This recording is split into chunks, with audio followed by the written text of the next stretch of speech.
यहाँ पर ये बोल रही है कि जब मैं तनाव में होती हूँ तो अकेला रहना पसंद करती हूँ। इसे इंग्लिश में बोलेंगे when I am stressed out I like to be alone. When I am stressed out I like to be alone, यानी जब मैं तनाव में होती हूँ तो अकेला रहना पसंद करती हूँ। When I am stressed out I like to be alone. अगर तुम जाना चाहते हो तो खुद जाओ, मैं नहीं जाऊँगी। यहाँ पर ये कह रही है कि if you want to go by yourself I want go. कह रही है कि if you want to go, अगर तुम जाना चाहते हो, गो बाय योर सेल्फ, खुद जाओ। I want go. If you want to go by yourself I want go. अगर तुम जाना चाहते हो तो खुद जाओ, मैं नहीं जाऊंगी। यहाँ पर इसके जवाब में इसका भाई कह रहा है कि मीटिंग में तुम्हें बुलाया गया है, मुझे नहीं। इस इंग्लिश में बोलेंगे you are summoned to a meeting not me. You are summoned to a meeting not me, यानी मीटिंग में तुम्हें बुलाया गया है, मुझे नहीं। You are summoned to a meeting not मी।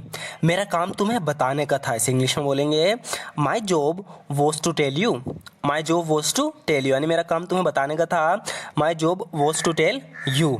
जाना या ना जाना तुम्हारे ऊपर है। इसे इंग्लिश में बोलेंगे it's up to you whether you go और नॉट।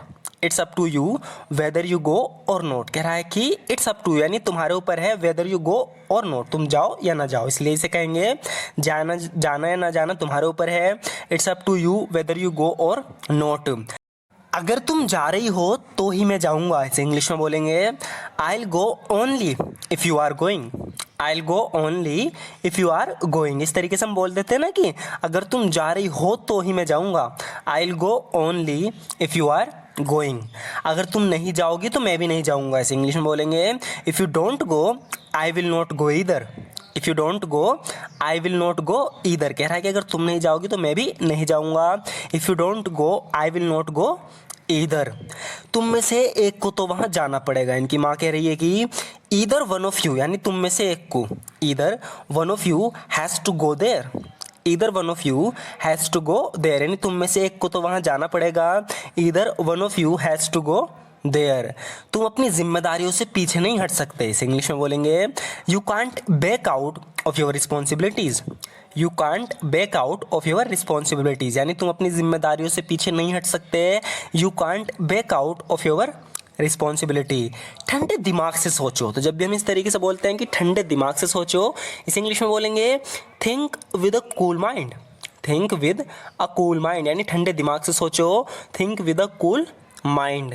अगर तुम्हें नौकरी से निकाल दिया तो नौकरी से निकालने के लिए हम फायर का यूज़ करते हैं, तो इसको इंग्लिश में बोलेंगे इफ़ यू गेट फायर्ड, यानी अगर तुम्हें नौकरी से निकाल दिया गया तो तुम क्या करोगे। If you get fired what will you do then. If you get fired what will you do then, यानी अगर तुम्हें नौकरी से निकाल दिया गया तो तुम क्या करोगे।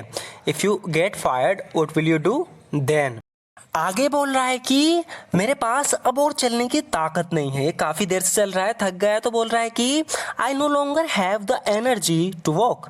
आई no longer have the energy to walk, यानी मेरे पास अब और चलने की ताकत नहीं है। I no longer have the energy to walk.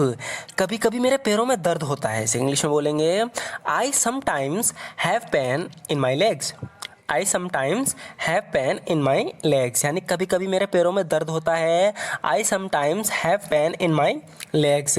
मेरे बाएं पैर का ऑपरेशन हुआ था। बता रहा है कि I had an operation on my left leg. तो ऑन का यूज़ होगा ऑपरेशन के बाद। I had an operation on my left leg, यानी मेरे बाएं पैर का ऑपरेशन हुआ था। I had an operation on my left leg.